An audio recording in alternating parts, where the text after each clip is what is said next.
আসসালামু আলাইকুম ভাই বোনের, আপনারা সবাই কেমন আছেন? আশা করি আপনারা সবাই ভালো আছেন। আলহামদুলিল্লাহ আমিও ভালো আছি। অনলাইন ফ্যামিলি ব্লগারে জানাই স্বাগতম। বিকালে কিন্তু বের হয়ে গেলাম, মেয়ের বাবা আর আমি।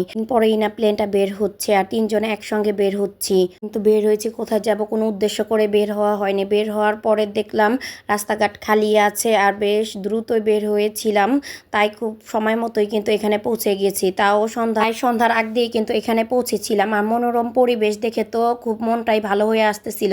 আর তো কথায় দা ফরেস্ট ক্যাফে চলে আসছি, তাই তো এত ভালো লাগতেছে, কারণ যারা সবুজ পছন্দ করে তারা এখানে আসলে তাদের ভালো লাগবে। কিন্তু মেয়ে তার রাস্তা দিয়ে হাঁটা শুরু করে দিয়েছে, এত সুন্দর মাঠ দেখে আর মানুষ খেলাধুলা করতেছে, তাই এখানে ওইটু হেঁটে নিচ্ছিল।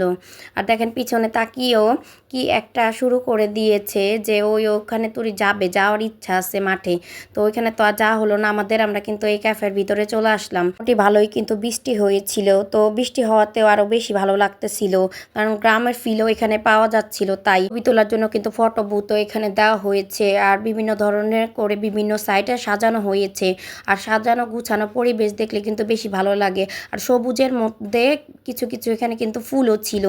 এইদিকে দেখেন মাইশার বাবা কি সুন্দর করে ঘোরাঘুরি করতেছিল। আমিও কিন্তু আমার মতন করে একটু ভিডিও করে নিচ্ছিলাম। আপনারা চাইলে এখানে যে কোনো বুকিংও নিতে পারেন। আপনার ভিতরে ঢোকার পরে পরিবেশের সাথে খাপ খাইয়ে সবাই চলতে পারবে। যে কোনো প্রোগ্রাম এখানে আয়োজন করা যাবে। আর এখানে যেভাবে চান সেভাবে খাবারের ব্যবস্থাও কিন্তু করে দিতে পারে। এখানে দেখেন খুব কোয়ালিটি ফুল খাবার দাবার কিন্তু এখানে দিয়ে থাকে। মেয়েটা এমন দৌড় দিছে, এক দৌড়ে দিয়ে কিন্তু কিডস জোনে চলে গেছে। এখানে কিন্তু বাচ্চাদের জন্য বেশ সুবিধা দেওয়া হয়েছে বড়দের সাথে সাথে। দেখেন এখন একটু পেছল খাবে আর এইদিকে গোড়ায়ও বসবে। আর এখানে আমাকে কিন্তু জিজ্ঞেস করতেছিল যে মা এখানে কোনটায় উঠবো নাকি, কারণ এখানে একটু ময়লা পড়া ছিল গোড়াটির মধ্যে। তাই যাওয়ার পরে কিন্তু এখানে অনেক মানুষই আসা শুরু করে দিয়েছে, কারণ সন্ধ্যার পর থেকে এখানে একটু ভিড় হবে, কারণ লোকজনরা সন্ধ্যার পরেই এদিকে বেশি আসে। বড়দের জন্য কিন্তু দোলনার ব্যবস্থা করা হয়েছে। এখানে বিভিন্ন ধরনের কাঠের কিংবা এখানে স্টিলের দোলনাও কিন্তু এখানে আছে। মেয়েটা দেখেন মনের আনন্দে দুলতেছিল।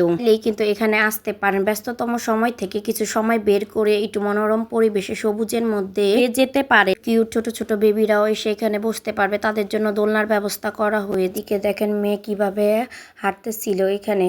আর আমি মনে করি কেয়ারফুলি এখানে দোলনা আর বেশিরভাগ হাঁটার জায়গাটা যদি ভালো হয় তাহলে বেশি ভালো লাগে। আর এখানে দেখেন একটা মেয়ে কিন্তু কানে গুজিয়ে নিয়েছে। আর কেউ যদি বলতে পারেন এই ফুল গাছটার নাম কি, আমাকে অবশ্যই জানাবেন, কারণ আমি ফুল পছন্দ করি। বিভিন্ন ধরনের ফুলের নামও জানি, কিন্তু এই ফুলের নামটা বলতে পারছি না। আর এদিকে একটু সিনেমেটিক শট নিয়ে নিচ্ছিলাম আমরা। যদি আপনি ঘুরতে আসেন অবশ্যই কিন্তু গাছ প্রেমিক হওয়ার বাধ্য হবেন, কারণ যে সুন্দর সুন্দর গাছ দিয়ে কর্নারগুলো সাজানো হয়েছে। দেখেন মেয়ে এখানে নিজের মতো করে নিজে দাঁড়িয়ে গেছে। এরপর পরে কিন্তু চলে আসলাম এই ক্যাফের অপোজিটেই কিন্তু এইদিকে একটা দোকান আছে। এদিকে পোড়া রুটি আর কিন্তু পাওয়া যায় মলাই চা, তাই এখানে একটু ট্রাই করার জন্য চলে আসলাম। আমি একটু এই আঙ্কেলটার কাছ থেকে অনুমতি নিয়ে কিন্তু ভিডিওটা করে নিচ্ছিলাম। তো এদিকে দেখেন কিভাবে পুড়িয়ে নিচ্ছে। এভাবে যদি আপনারা চা কিংবা এই পোড়া রুটি পুড়িয়ে বাসায়ও খেতে পারবেন, কারণ দেখেন এখানে কিন্তু পুড়ছে কিন্তু এলপি চুলা দিয়েই। এখানে কিন্তু কোনো লাকড়ির চুলা ব্যবহার করা হয়নি। কিন্তু যাদের পুরা স্মেলটা ভালো লাগে তারাই শুধু এই পোড়া রুটিটা পছন্দ করবে আর বারবার খেতে যাবে। তো গরুর দুধ দিয়ে কিন্তু চাটা বানাচ্ছিল। এদিকে দেখেন কি সুন্দর করে এদিকে প্রসেসটা করছে। ঠিক এভাবে যদি আপনারা প্রসেস করে বাসায় তৈরি করেন অবশ্যই তাদের মতন হবে।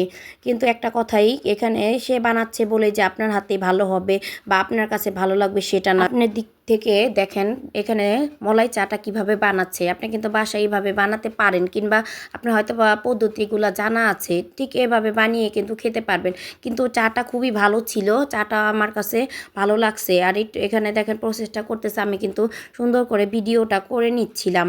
এদিকে দেখেন আর আমরা কিন্তু পরিমাণ মতো চাটা নিয়েছিলাম, মাত্র 1 কাপ চা নিয়েছি, একটাই কিন্তু রুটি নিয়েছি। এদিকে কিন্তু এই বানটা কিন্তু ভালো থাকায় সাথে কিন্তু একটু জমেই উঠেছিল। এখানে দুধের থেকে কিন্তু সর তুলে কিভাবে খিরসা চাটা বানাচ্ছে আমি অবশ্যই এভাবে বানিয়ে আপনাদের সাথে রেসিপি মতো করে শেয়ার করব। এভাবে শেয়ার করলে আপনারা প্রতিটা ঘরে ঘরে কিন্তু এই চা রুটিটা গ্যাসের চুলায় পুড়িয়ে খেতে পারবেন। তো চাটা তৈরি হয়ে গেছে, তার সাথে পোড়া রুটি। এই রুটি আর চাটা কিন্তু গরম গরম খেতে হবে, তাহলে এই স্বাদটা পুরোপুরি পাওয়া যাবে। তো এদিকে দেখেন লিকারটা ঢেলে দিচ্ছে। দুনো কাপেই কিন্তু লিকারটা ঢেলে দিচ্ছে, কারণ এখান থেকে আমাদের কিন্তু একটা কাপ আর একটা রুটি কিন্তু এখান থেকে আমরা নিয়েছিলাম। ভিডিও দেখে কারো যদি কোথাও একটু ভালো লাগে তাহলে আমাকে লাইক করবেন আর কমেন্ট করে জানাতে পারেন যে কোন ধরনের ভিডিও আপনারা চান। আর আমার কণ্ঠটার জন্য আমি অনেক চেষ্টা করতেছি ভালো করার জন্য।